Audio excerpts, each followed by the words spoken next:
जय श्री राम। शंखनाद में आपका स्वागत है। जेएनयू में जो आज हो रहा है, जो स्थितियां आज हैं, जिस तरह वामपंथी आजकल तड़प रहे हैं, वैसा 10-12 साल पहले होना नामुमकिन था। ये मुश्किल ही नहीं कहेंगे, इसे नामुमकिन था, वो हो ही नहीं सकता था। लेकिन जो आज के हालात हैं वो इस बदलाव को दिखाते हैं, जो बदलाव ये वामपंथी संगठन देख नहीं पा रहे हैं। इनका वाम किला, इनकी वाम दुनिया भी अब इन्हें सुरक्षित नहीं रख पा रही है। जेएनयू के अंदर जो एक्शन हुआ वो तो पिछले कुछ दिनों में आपके सामने था कि किस तरह पुलिस ने इनके प्रोटेस्ट, इनके जो बड़े हुड़दंग की तैयारी थी उसको पुलिस ने खत्म कर दिया, उसको फेल कर दिया।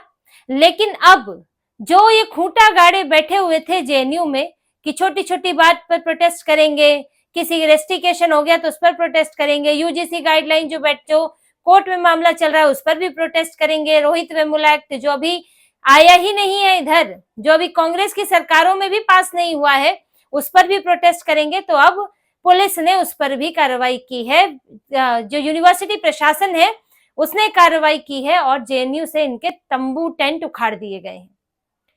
कई दिनों से समता विरोध प्रदर्शन, समता रैली के नाम पर इन्होंने ये अपने तंबू गाड़ के रखे हुए थे जगह जगह। जो इनका धरना स्थल था वहां पर कुछ जगह ये लोग तय कर लेते हैं और वहीं पे धरने के लिए इकट्ठे होते हैं। तो वही इनका तंबू गड़ा हुआ था, लेकिन अब प्रशासन ने उस तंबू को निकाल दिया है, इनके टेंट निकाल दिए हैं कि यहाँ पे कोई विरोध प्रदर्शन नहीं होगा। अब ये बेचैन है, विचलित हो गए, हमको पहले सूचित नहीं किया गया, हमारे टेंट निकाल दिए गए, हमें पहले बताना तो चाहिए था। जब तुमको ना यूनिवर्सिटी परमिशन देती है, ना तुमको पुलिस परमिशन देती है, तुम तंबू गाड़ के बैठ जाते हो और विरोध प्रदर्शन करने लगते हो, तो फिर तुमको क्यों बताया जाएगा, तुमसे कोई अनुमति ली जाएगी तुम्हारे तंबू उखाड़ने के लिए? इसलिए कार्रवाई हो गई। इनका धरना प्रदर्शन धराशायी हो गया है। इन्होंने सोचा था कि बड़ा मुद्दा बनाएंगे, यूजीसी और जो अभी वीसी हैं, कुलपति हैं शांति श्री धूलीपुड़ी, उनके बयान को लेकर एक बड़ा मुद्दा बनाएंगे और दिल्ली में हंगामा करेंगे। लेकिन फिलहाल तो ये जेएनयू में भी हंगामा करने लायक नहीं बचे हैं। कोई प्रोटेस्ट नहीं हो रहा है अब वहां पर। इनको ईरान के लिए विरोध प्रदर्शन करना था तो जेएनयू से निकल के जंतर मंतर पहुंचे हैं। वहां पर लेफ्ट पार्टियां कर रही थी ईरान के समर्थन में। इनको अचानक से तानाशाह भी पसंद आने लगते हैं और ये तो इनको पसंद ही आते हैं, बस इन्हें अपना तानाशाह चाहिए। बाकी तो लोकतांत्रिक सरकारें भी इन्हें अच्छी नहीं लगती हैं।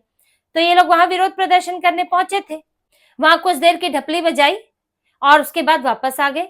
जेएनयू में ये कुछ भी नहीं कर पाए और जेएनयू में कोई विरोध प्रदर्शन नहीं हो रहा है। ये इनका रेस्टिगेशन हुआ था, इनको निकाला गया था इस कॉलेज से। पहले तो इनके अध्यक्ष, उपाध्यक्ष, सचिव, महासचिव सब 1 साल के लिए निकाल दिए गए हैं। 1 साल बाद तो नया चुनाव हो जाएगा, नए अध्यक्ष उपाध्यक्ष बन जाएंगे। तो ये जो अभी है इनका तो गया, राजनीतिक मामला खराब हो गया। फिर इन्होंने ये सोचा था कि यहाँ से तो निकाल दिए गए कि चलो हुड़दंग कर लेंगे, उसके कारण ही चमक जाएंगे, तो हुड़दंग भी नहीं इनको करने दिया गया। तो इनकी तो राजनीति ही खराब हो गई है पूरी की पूरी। और इनको जेएनयू में अब कोई बस इनका नहीं चल रहा है।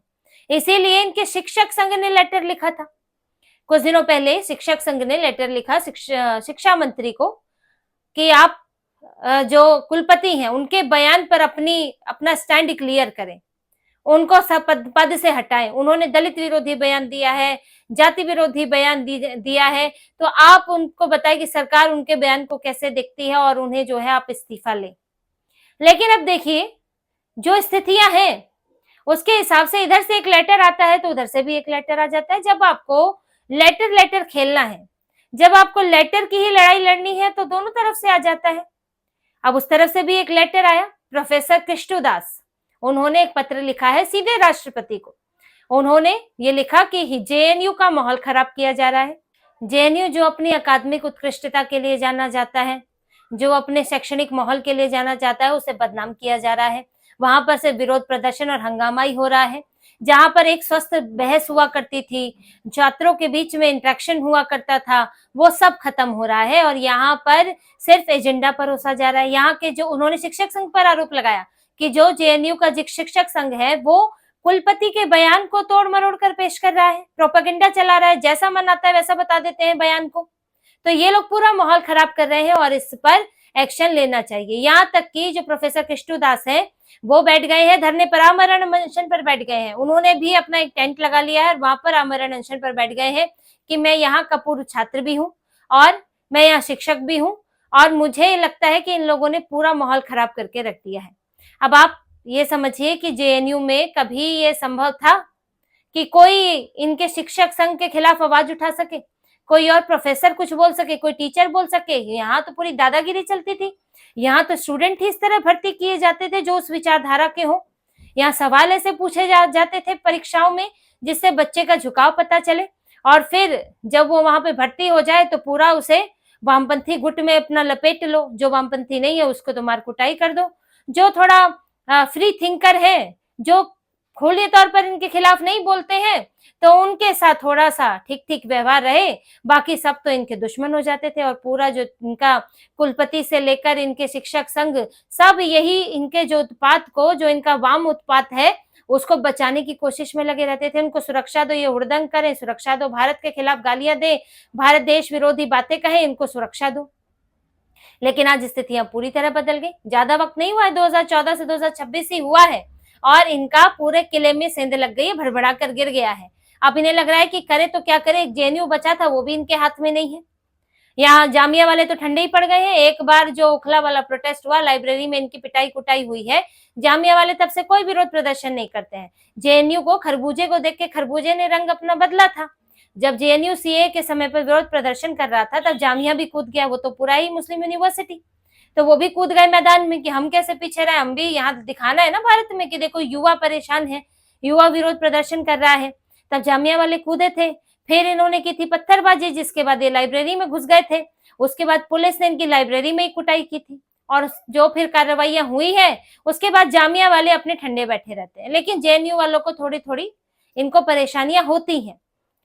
यहाँ जेएनयू में भी लगा था, जो बी आर अम्बेडकर लाइब्रेरी यहाँ पर है वहां कैमरे लगाए गए, फेस रिकॉग्निशन कैमरे, जिसको इन्होंने तोड़ा था। ये छात्र संघ के जो पूर्व अध्यक्ष इनका नीतीश कुमार, उसने कैमरा तोड़ा था और वही फंसा था, उसी में रेस्टिकेट हुआ है। पर उसके समर्थन में जिन्होंने विरोध किया बाकी है वो भी रेस्टिकेट हुए। क्यों तोड़ रहे थे फेस रिकॉग्निशन कैमरा? क्योंकि ये लोग लाइब्रेरी में बैठ के तो अपनी साजिशें रचते हैं, वहां जाके चुपचाप बैठ जाएंगे, कहीं हंगामा करके आएंगे, कैसे पकड़े जाएंगे, पहचाने कैसे जाएंगे? तो इसलिए फेस रिकॉग्निशन कैमरे इन्होंने तोड़ दिए थे। पर अब इनको भुगतना भी पड़ा है और वो मामला खिसते खिसते कहां तक आ गया है। तो ये जेएनयू इस वक्त जो कभी लगा करता था, जो कभी था लाल सलाम का अड्डा था, वामपंथियों का अड्डा था, लेकिन आज जेएनयू में स्थितियां विपरीत हो चुकी है। ये जोड़ तोड़ करके कैसे भी चुनाव जीत रहे हैं। आयसा वाले, एसएफआई वाले, एनएसयूआई, ये सब मिलकर किसी किसी तरह चुनाव जीत जाते हैं, जबकि ये कभी आपस में लड़ा करते थे और इनमें से कोई किसी पद पर चुना जाता था। लेकिन आज इनको साथ मिलकर लड़ना पड़ रहा है, क्योंकि आज वहां पर एबीपी मजबूत है। आज वहां पर उन लोगों को भी आवाज मिली है जो पहले इन्होंने, जिनकी आवाजों को दबा देते थे, जो डरे सहमे वहां रहते थे, आज उन्हें भी आवाज मिली है। और साथ ही आज वहां पर एक दूसरी विचारधारा भी मजबूत हुई है, भारतीय विचारधारा जिसे हम कहें, भारत समर्थक विचारधारा वहां मजबूत हुई है, क्योंकि वाम विचारधारा तो पूरी तरह से भारत विरोधी विचारधारा है। और इसीलिए बेचैन थे, इन्होंने इसीलिए हिंसा की और उसके बाद ये प्रोटेस्ट निकालने चले थे। लेकिन फिलहाल इनकी कोई भी तरीके कामयाब नहीं हो रहे हैं। ये करते तो है, लेकिन फिर इनकी आदत तो उत्पात मचाने की है, तो उत्पात मचाते, हिंसा करते हैं, फिर डंडे खाते हैं, उसके बाद फिर चुप होके बैठ जाते हैं। अभी कुछ समय तक जो इनको डंडों का दर्द हो रहा है वो मिटने में भी समय लगेगा, तो तब तक ये आराम से बैठेंगे और इनको अब कोई प्रोटेस्ट वगैरह फिलहाल जेएनयू में करने नहीं दिया जाएगा। तो इसी तरह की और खबरें और विश्लेषण आपके लिए लाते रहेंगे। हमसे जुड़े रहिए, सब्सक्राइब कीजिए, कमेंट कीजिए। बहुत बहुत धन्यवाद। जय श्री राम।